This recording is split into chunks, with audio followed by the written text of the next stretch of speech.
Hello, good afternoon. Welcome to the first lecture of the module Antisemitism and the Holocaust. In this module, I'm not intending to do a lot of proper lectures in the conventional sense. What I'm planning to do is more like a guided reading exercise. In other words, I will talk you through some of the key sources that we're reading in this module. And the first one here is the speech by Hitler from the 30th of January 1939, which is one of the key sources for German National Socialism, in particular on the question of the role of antisemitism in the ideology of that regime. The source or the texts or the version of the text we're using is from this edition by Max Domarus, which is very commonly used in English, at least as a source, certainly for teaching, maybe not necessarily for research purposes, simply because it is not strictly speaking an edition of source text. It is a kind of mixture. It contains large chunks of the translated source text, but then in between are passages where Domarus summarizes the text and also comments and gives some context and some of his own perceptions and so on. So it is a sort of a mixed sort of document. The only alternative in English would be, to my knowledge at least, the translation of Hitler's speech that was published in the period itself by the Nazis themselves in English. So that also isn't quite ideal, because using source materials in translation by the Nazis themselves, that creates a very specific methodological problem for source in terms of source criticism, because they often toned down the German material in the English translation. This is famously the case with Mein Kampf. A former colleague here at Bangor actually wrote his PhD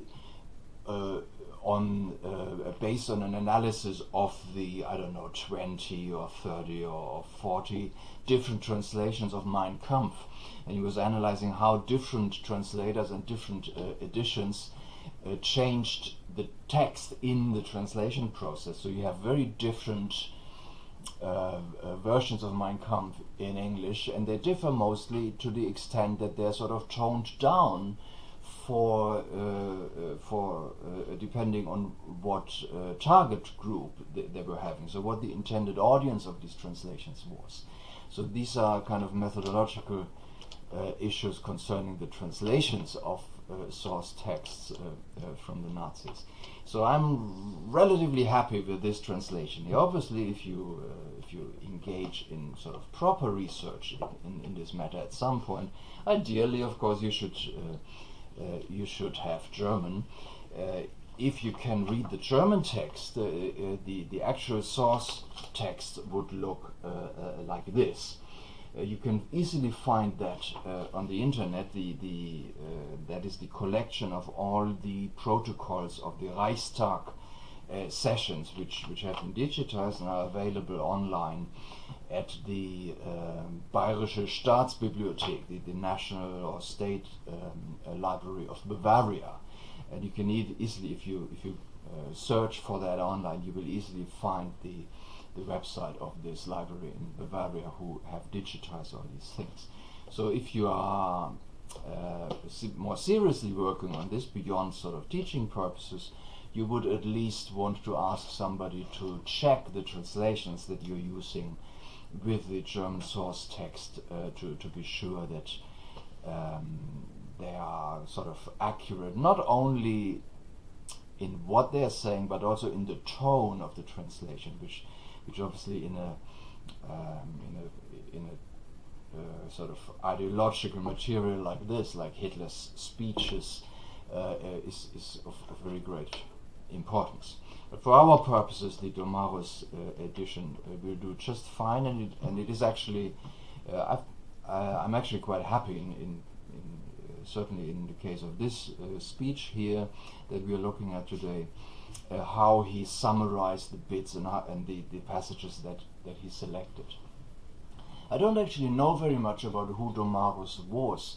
So he was, I think in the beginning he was simply a 20-ish year old guy who was collecting materials in the period, and he did this throughout the entire NS period, and later he produced this massive 4-volume edition of speeches and pamphlets and all kinds of materials, and provided a lot of historical context to them.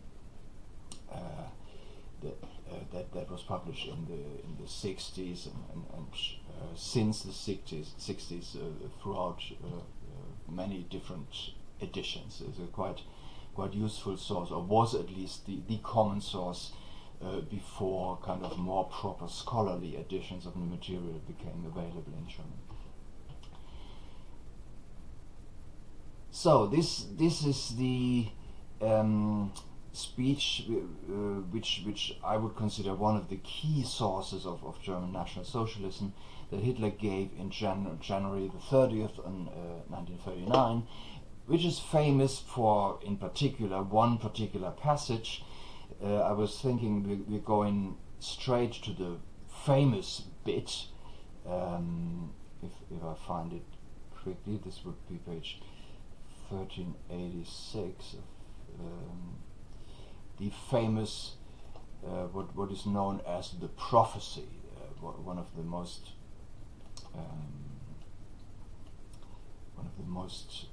famous, or maybe you should say infamous, passages of Hitler's rhetoric. So we go to this passage, which is sort of in the last third, in the beginning of the last third of the speech. It's a very long speech. Hitler's speeches often are very long, so this is like 2 hours or more, which you can see if you look at the protocols, which has obviously indication of the starting and ending time. So this is more than 2 hours, massive thing. If you read many of Hitler's speeches, you will find it becomes incredibly boring because they're incredibly repetitive. So they are all kind of, all these speeches, especially the long ones, are covering all the same things ever so often in variation. So this the advantage of that is obviously if you read one of them that is exemplary, and this is a really good one because it covers all the important tropes of his rhetoric, then you get a pretty good idea what the rhetoric overall is. And also Mein Kampf is ultimately not terribly different from the material that he used in his speeches. So this is a really useful source to get a feel of what National Socialist propaganda looked like. So the famous passage is this one. He's talking about, so this is in the context of him talking about international policy and diplomacy. And in this context, he's saying there's more than enough room for settlement on this earth. All we need to do is put an end to the prevailing assumption that the dear Lord chose the Jewish people to be the beneficiaries of a certain percentage of the productive capacities of other people's bodies and their labors. Either Jews will have to adjust to constructive, respectable activities, such as other people are already engaged in, or sooner or later they will succumb to a crisis of yet inconceivable proportions. So you can sense here sort of at this point in the beginning of 1939, he's moving towards a sort of a prediction of basically the Holocaust. That's why we're reading this, because it provides us with the basic theme of the module antisemitism and the Holocaust. You can see at this, even from this first impression, there's a whole conception of the entire anti-Semitic conception of the Jews, in commas, is contained in here. And it has something to do with labor, it has something to do with the idea that Jews don't work in a productive manner, and by comparison or by contrast, everybody else, all other peoples, work productively. And somehow these Jews, in Hitler's rhetoric here, seem to take for granted that they can have a part of what other people produce through their labor. So that is one of the fundamental themes, not only of this speech, but of all of Hitler's rhetoric, or all of National Socialist propaganda. And then another thing you will also notice straight away, that Hitler is making consistently use of sarcasm, so a certain humor of his own kind, a kind of a bitter, nasty sort of humor that actually pervades this speech. So if you go through the actual Reichstag's protocol, you have constantly the notes laughter. So there's always every paragraph is basically sort of punctuated by interjections, massive applause, big cheers, and laughter. So people were laughing a lot when they were listening to this stuff. This is perhaps also good to keep in mind, that he was obviously in delivering this material also a very effective entertainer. So people, out of many ways in which people must have gotten some form of enjoyment out of listening to these speeches, humor was actually an element of this.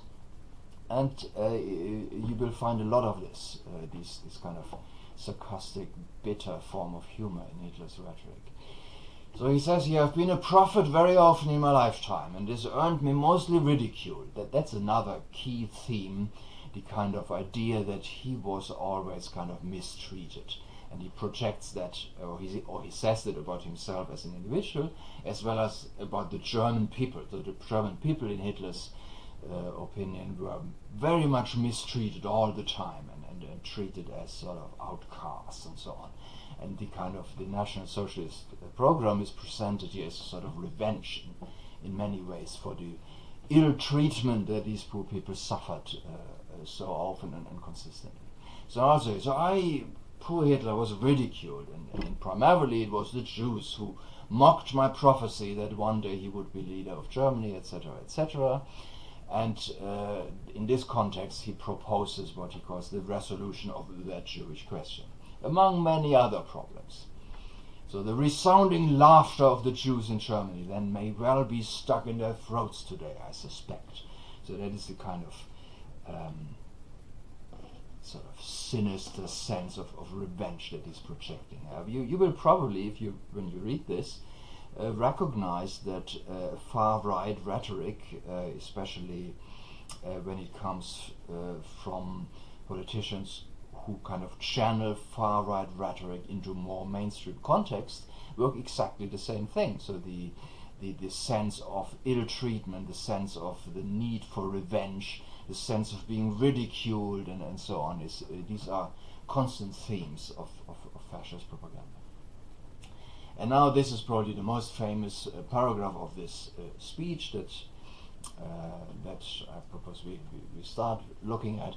"Once again I will be a prophet. Should the international Jewry of finance succeed, both within and beyond Europe, in plunging mankind into yet another world war," obviously Hitler's theory is that World War I was caused by Finanzjudentum, so international Jewry of finance. This is a massive theme in all his speeches. He's constantly reflecting in earlier speeches on the causes of World War I, and the causes for Hitler are very clear. The Jews are the causes of World War I. So he's kind of alluding to this. "If they do that again, then the result will not be a Bolshevization of the earth, die Bolschewisierung, and the victory of Jewry, but the annihilation, die Vernichtung of the Jewish race in Europe." So this is the key passage where Hitler, at a very prominent place in the Reichstag, very publicly, basically announces what we now know as the Holocaust. Holocaust. That is the reason for the importance of this particular speech. You will probably find that this is extremely strange stuff. So if you just look at this one paragraph here, actually we can maybe make it a bit bigger actually. If you just look at this particular passage here, you have these two ideas of Jewry being Finanzjudentum, the Jewry of finance, so a particular aspect of wealthy capitalists, bankers and so on, and at the same time he refers to the effect of the supposed machinations of these people. He calls that the Bolshevization. So he's kind of identifying here a financial capitalism with the rule of the Bolsheviks in the Soviet Union, which is obviously extremely strange. I don't want to comment on this too much, and I don't want at this point to theorize too much about that. I would just like to point out that this is basically, or this would be one of the key themes that we will be looking at in this module, this very, very strange sort of conundrum in the rhetoric and the ideology of National Socialism, or in the anti-Semitic conception that very effortlessly identifies these two things, Finanzjudentum and Bolshevism or Bolshevization, in the idea of the Jew. So it has these two dimensions, and for Hitler it's seen, and for his followers, for the people who listen to this, it must have been totally obvious. Oh yeah, of course, they are two sides of the same thing.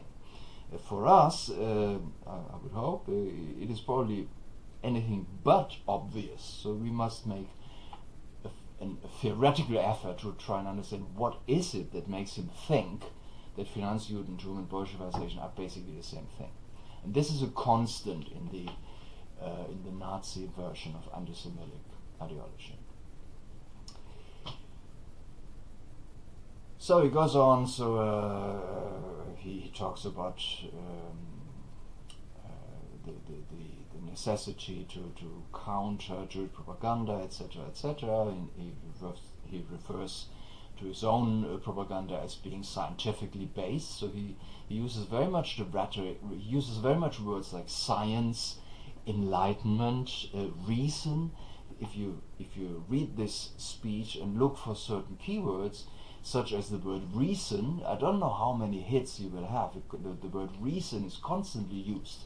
So he constantly talks about his position as being reasonable and scientific, and he talks about it as a form of enlightenment, etc. Which again, for us is probably rather strange, but for him and his listeners must have been fairly obvious. This is one of the many strange things about this material. So should again this one folk, people, attain its goal of prodding masses of millions from other peoples to enter into a war devoid of all sense for them, and serving the interests of the Jews exclusively, both the Finanzjudentum Jews and the Bolsheviks, then the effectiveness of an enlightenment will once more display its might, the enlightenment by Nazi propaganda, that is. Within Germany, we've been very successful with this. He says, people desire not to perish on the battlefield, just so that this ruthless internationalist race can profit financially from this war, and thereby gratify its lust for vengeance derived from the Old Testament. This is the anti-Semitic idea that the Old Testament is a religion of vengeance and revenge. Very common in 19th century theology, by the way. Probably today still very common. People believe that, or Christians often seem to believe that the Old Testament has this, is kind of geared towards the idea of revenge, whereas the New Testament, in the Christian perspective, is the religion of forgiveness and grace and so on, which is in itself, I would say, an anti-Semitic perspective within theology. But never mind. Now comes the second highlight in this speech, if you like, which is again extremely strange. Hitler continues, the Jewish watchword, proletarians of the world unite. You obviously recognize this is a quote from the Communist Manifesto, by Marx and Engels, will be conquered by a far more lofty realization, namely, and that is now Hitler's alternative to the Communist Manifesto, creative man, which in German is schaffende Angehörige, so the word creative is a little bit too flowery here perhaps. I would actually rather say productive members of all nations recognize your common foe. And that common foe is obviously the Jews. The Jews who are at the same time Finanzjudentum and Bolsheviks. So it is worth keeping in mind that the ideology that of which this is a key text is called National Socialism.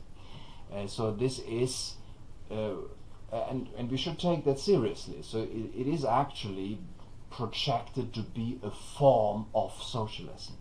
But it is a socialism that is formulated explicitly as coming from a particular national context, so it is a specifically German form of socialism, and it is also specifically anti-Jewish. So it is contrasted to Jewish Bolshevism, which is really sort of a kind of, in Hitler's view, kind of a front operation for Jewish finance capital. So Bolshevism, the regime of the Bolsheviks in the Soviet Union, is basically really sort of behind the scenes, if you like, a project of world finance capital. That's his theory. Whereas all other nations in the world, which he pretends to be friendly disposed towards, as long as they are not allied with the Jews and finance capital and the Bolsheviks, they might have their own nationally specific forms of socialism that are basically ultimately ideologies that are primarily ideologies of production, of productivity. So this is what the creative man, or rather productive members of all nations, refers to. So he says basically a world community of nations that emphasize production, hard work, hard, honest, sweaty work that produces wealth. That is sort of the kind of, in a sense, a form of universalist creed that Hitler proposes here to be at the center of National Socialist ideology, opposed to what he conceives of as the opposite of that creed, which is the Jewish sort of double-faced project of finance capitalism and Bolshevik Soviet rule on the other hand. So this is kind of the high point of this speech, and the most famous bit, and probably one of the most famous bits of Nazi propaganda ever. And now I would like to go back to the beginning of the speech and hopefully slightly more speedily talk you through the entire thing. So you have to go to 13. Excuse my fuffing around here. 1374. That's where it begins here. So here we are. So on the evening of January the 30th, we have this Reichstag session. It's celebrating the 6th anniversary of Hitler's ascension to power, etc. It's the first greater German Reichstag, and so on. This is basically his declaration of government. So from the, as I said before, De Marcos kind of summarizes some bits, and some passages are a direct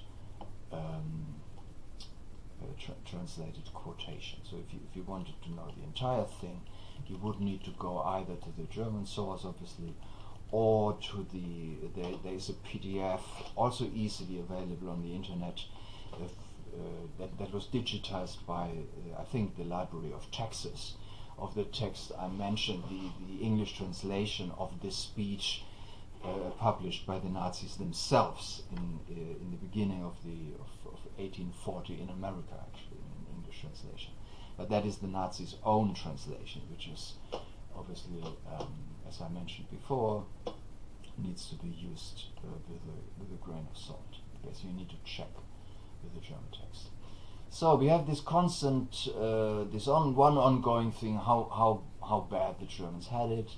He makes repeated reference to Wilson's 14 points and the idea of the right to self-determination, which he claims for the Germans. So he says the actions of the German Reich government in this period are all basically just taking at his word Wilson's 14 points and the idea of national self-determination. That is a principal theme of his rhetoric here. He talks about how hostile everybody is. He repeatedly mentions how all this hostility of other states and nations is behind the scenes orchestrated by international Jewry and so on, who are just unbearable provocations, etc., etc.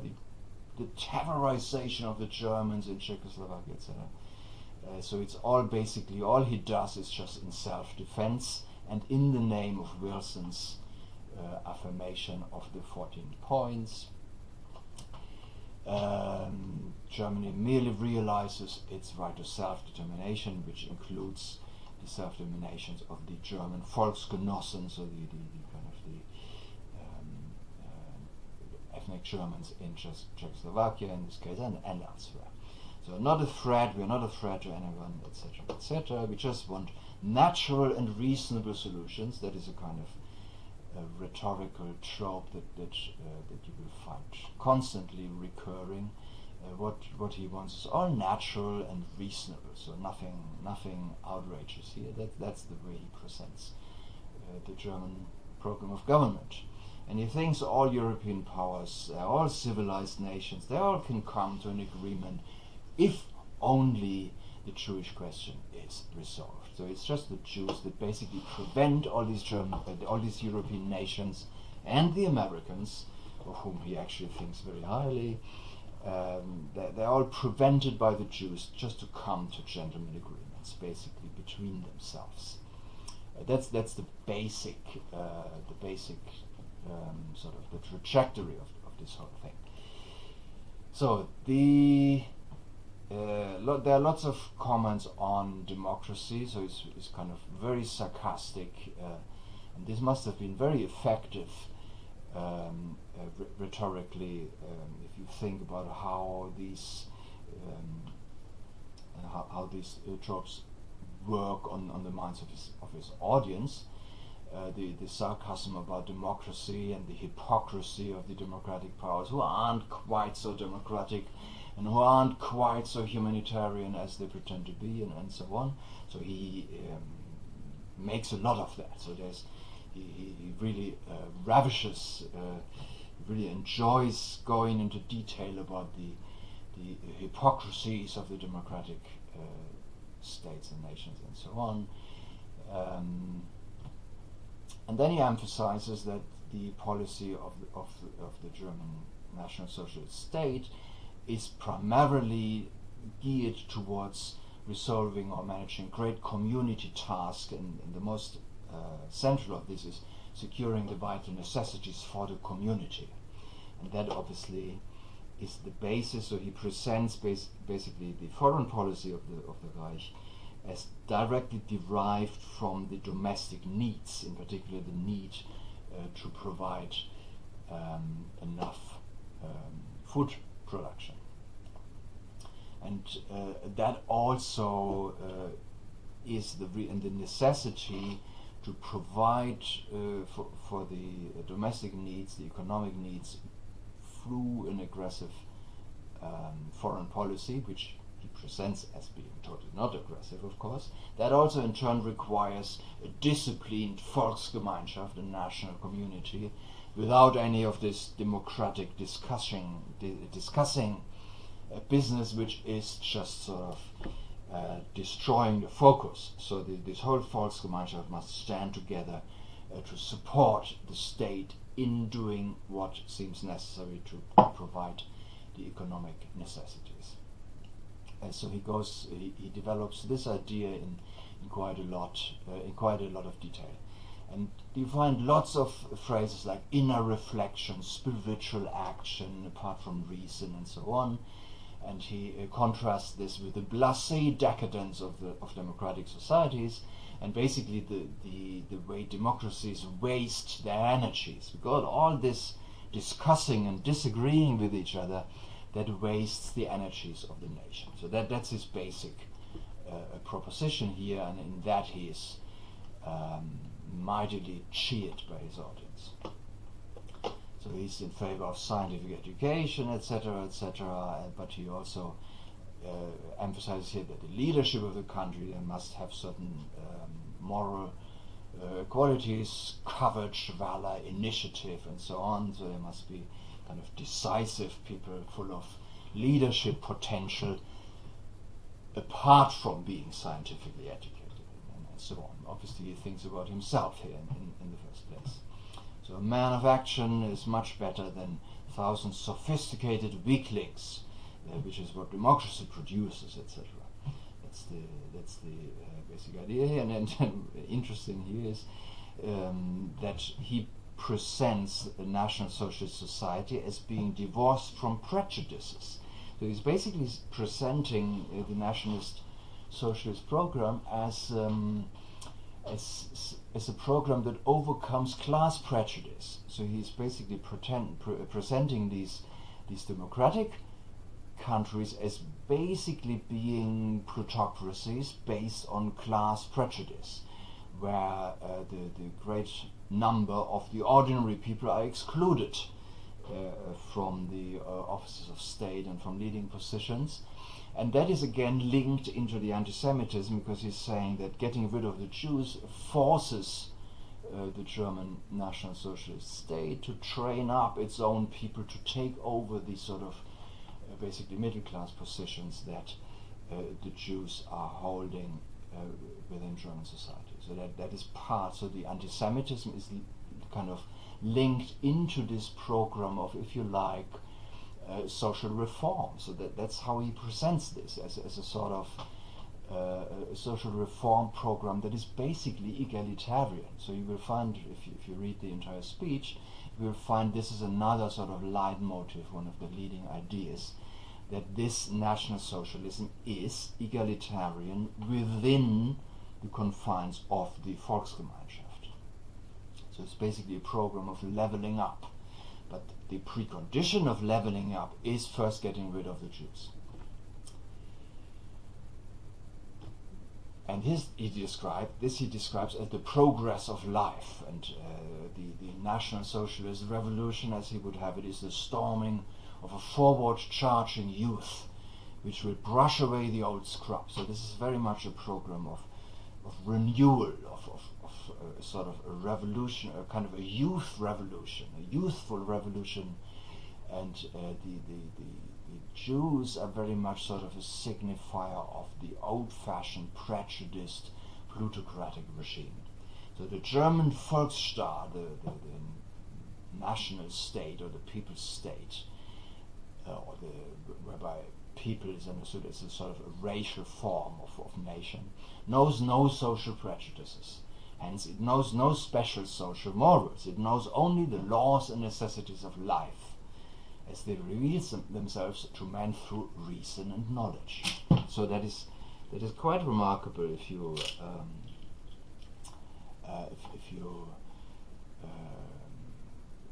think about the way Hitler uses these words here. So it's maybe not what you expected to find, that he constantly emphasizes reason and knowledge, and basically the necessity of social reform. So these are key aspects of National Socialist ideology. So then he talks a lot about the economic philosophy. That's actually a very large part of the speech.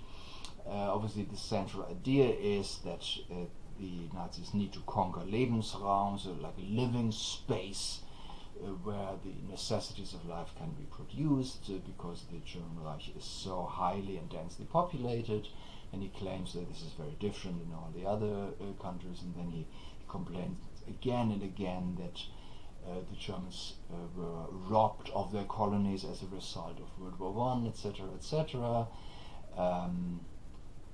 which makes the economic basic situation of the German Reich even more difficult, because they have to import foodstuffs. Obviously, they need to be paid for by the export of manufactured goods, but for the manufactured goods, in turn, raw materials need to be imported, which again means even more goods need to be exported, etc. So he's basically complaining that the economic situation created by the Versailles Treaty forces the Germans to become these sort of export masters, so to become much more engaged in exporting manufactured goods than they otherwise would be. This is one of his main economic complaints here. And now an interesting twist on this is here when he talks about this necessity to export commodities, manufactured commodities from Germany. He says, we are compelled not by capitalist considerations, as this may be the case in other countries, but by dire necessity, the most excruciating which can befall a people, namely concern for its daily bread. So it's basic, and this is, again, this illuminates what they mean, what the Nazis mean by National Socialism. So I think this sounds to me like he really believes that what the German Reich does is not capitalism. So he thinks of this regime as a not capitalist country, because the necessity to export a lot is simply dictated by the need to import foodstuffs, which again is caused by the loss of colonies, etc. So he seems to be thinking that the preferred situation would be something that is much more sort of self-contained, basically much more autarky sort of situation, and they only engage in what is in fact capitalist world trade because they have to. They don't really want to be capitalists. So if they're capitalists, then they're capitalists against their better intentions. And I think that is partly what National Socialism means in this context. So they're basically sort of reluctant capitalists, so they don't want to be capitalists. Whereas other nations, maybe they want to be capitalists, but not the Germans. The Germans are sort of naturally not inclined towards all this capitalist trading business. They just have to. They're just forced into engaging in the world market by the necessity to import foodstuffs. And in this context, the German folk will work like crazy to allow the state to come into this situation where maybe at some point participation in the capitalist world market will not be necessary anymore. So this is also part of the National Socialist vision that Hitler is presenting here. So they mobilize manpower which is idle or which has been idle in the Weimar, the democratic period, and so on. So the technology is mobilized, manpower is mobilized, they have to strengthen their defenses, etc., because they have to deal with this great injustice from the Versailles Treaty and all the rest of it. Much emphasis on sovereignty, so we are a sovereign state, a peace-loving sovereign state that just wants to mind its own business, whereas the British and the others, kind of act on by the Jews, they are warmongers. So the German folk harbors no hatred for England, America, or France, and desires nothing other than live calmly and peacefully, while the Jewish and non-Jewish agitators persist in rousing the animosity of these peoples against Germany and the German folk. So that's the main sort of, we jumped over something. This is the main thrust here. So and these people, the Jews and other warmongers, they're in the business of provoking war. So that's the main thing here. That's basically the main theme of this declaration of government. So again, they don't want to elicit the enmity of other peoples, etc., etc. Above all, it is international Jewry which seeks thereby to gratify its thirst for vengeance and its insatiable hunger for profit. So there are two things. These Jews, they want vengeance, revenge, and they want profit. So that's the two principal characteristics of the Jews that drive all this warmongering of all these other peoples, and that obviously also drive the Germans towards having to defend themselves. That's the basic idea here. And again, the emphasis how peace-loving the Germans are, etc., etc. So they've never done anything, and especially they've never done anything out of capitalist consideration. So this is a constantly repeating thing, that German policy is not driven by capitalist motives, whereas all others potentially are, especially if the Jews are behind their policies. So nevertheless, let there be no doubt, the Germans will emphasize on reckoning with Jewry. And that's because the experience of World War I is basically caused by the Jews. And they have to sort out the Jewish question, and everything else will then basically fall into place. Because all other nations, once the Jews are out of the picture, will be able reasonably and gentlemanly to come to arrangements with each other, and everything will be just hunky-dory and apple pie, etc., etc. I would like to say the following on the Jewish question. It is truly a shaming display when we see today the entire democratic world filled with tears of pity at the plight of the poor tortured Jewish people, while remaining hard-hearted and obstinate in view of what is therefore its obvious duty, to help. All the arguments with which they seek to justify their non-intervention lend only further support to the stance of Germans and Italians in this matter. So again, this sarcastic tone, so it's basically mocking the fact that the Western democracies are not inclined to invite Jewish refugees from Germany, and they kind of and Hitler uses this in his rhetoric as basically saying, well, all this humanitarianism and the kind of egalitarianism that the Western democracies are professing in their rhetoric is dishonest, because if they were honest, then they would very happily welcome Jewish refugees. And this goes on for quite a while, so he's really enjoying sort of basically taking the piss out of this situation, and he's kind of making as much as possible out of this rhetorically. So we cannot. So they say, oh, we cannot take them unless they bring some money to facilitate immigration, etc. And Hitler says, but Germany has already been good enough to provide for these elements, the Jews, for centuries, who possessed little more than infectious political and sanitary diseases. So you see here the kind of the extreme form of racist anti-Semitic rhetoric becoming obvious. So the Jews not only are clearly not part of the German people in any sense and at any time, so they're basically the German Jews are not German Jews, they're just Jews that just happen to be in Germany, and they are actually just carriers of diseases, literal diseases and political diseases. That's the basic point here. What they possess, they obtained at the cost of the not so cunning German folk. So these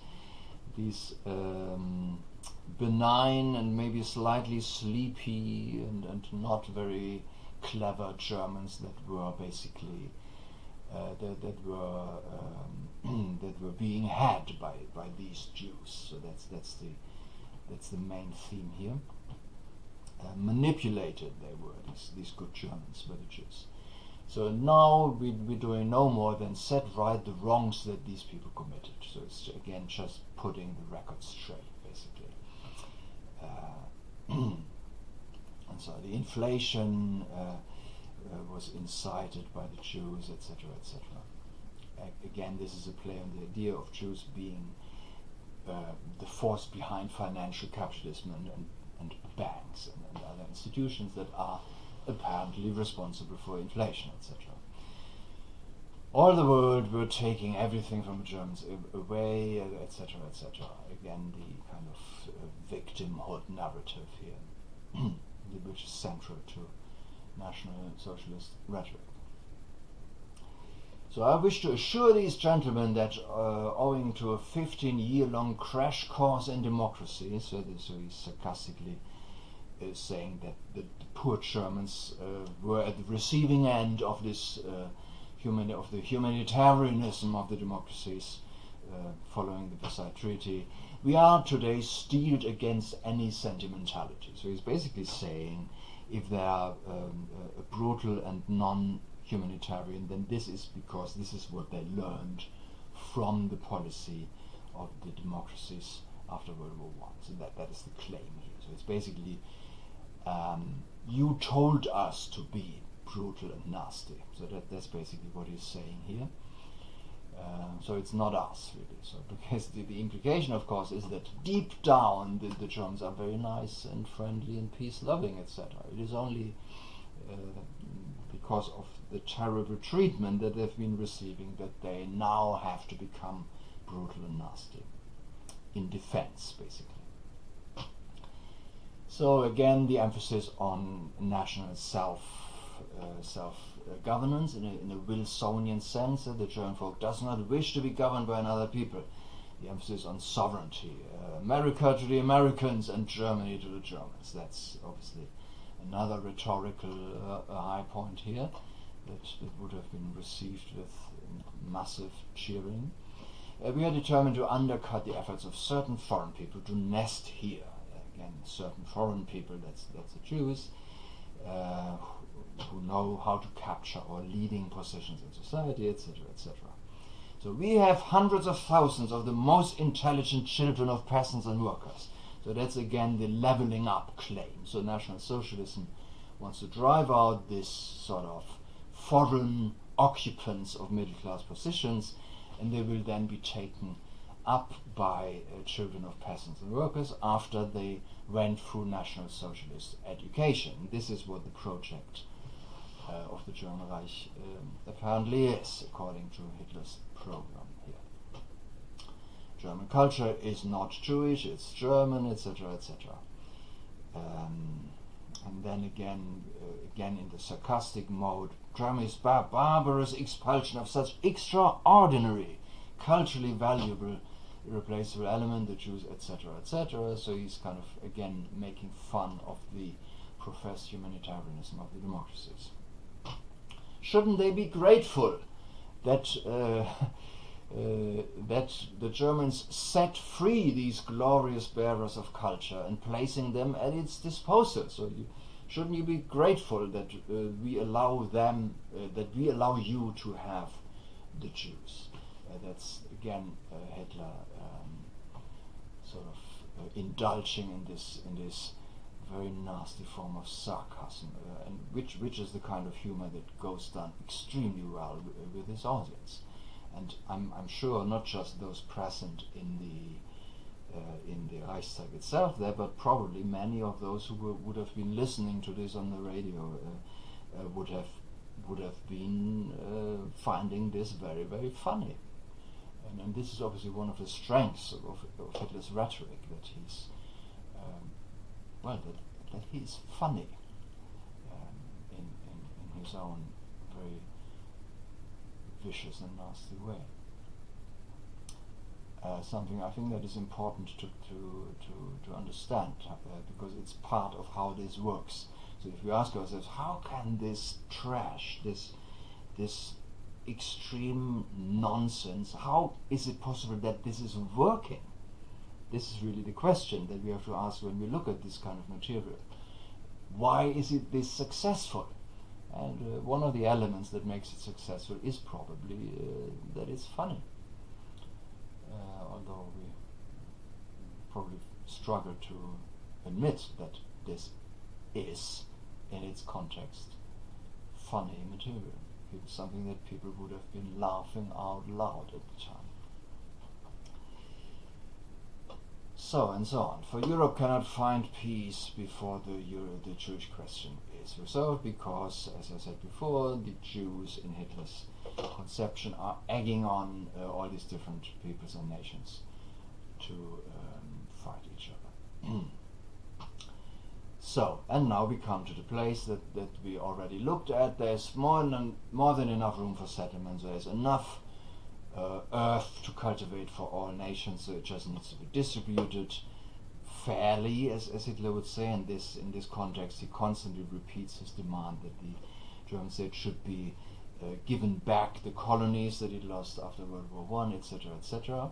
So now the prophecy, which we looked at already, the thing where he kind of recodes the phrase from the Communist Manifesto, "Proletarians of the world unite," to productive members of all nations recognize that the Jews, and that means finance, capital, and Bolsheviks rolled into one, are your real enemy.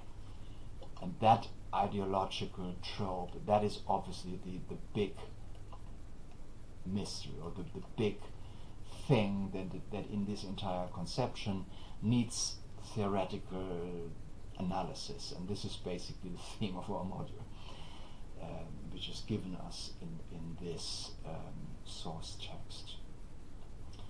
And then it goes on, so the rest is not that terribly interesting for us. So he's going on about morality. He's presenting the German National Socialist state as being not prudish but concerned with morality to the extent that is sensible. So child abuse, pederasty, by which he means actually homosexuality, is mentioned. So there's one passage here where he's actually referring to the 1934 killings of the Röhm group, and he's basically saying quite directly, well, we had these pederasty problem amongst our own party members, and we just shot them. He says that straight-faced, direct. So, well, we're not having any of this. If any of this child abuse stuff happens amongst the general population, they will not be shot immediately, but they will be arrested, etc., etc. So the state will sort them out. And yes, I haven't actually underlined anything further here in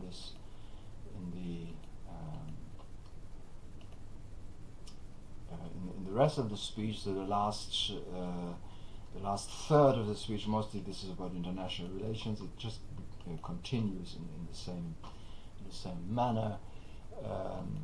Many things are repeated that we have already talked about. He goes through all kinds of regions in the world, and how the German National Socialist state will relate to them, etc.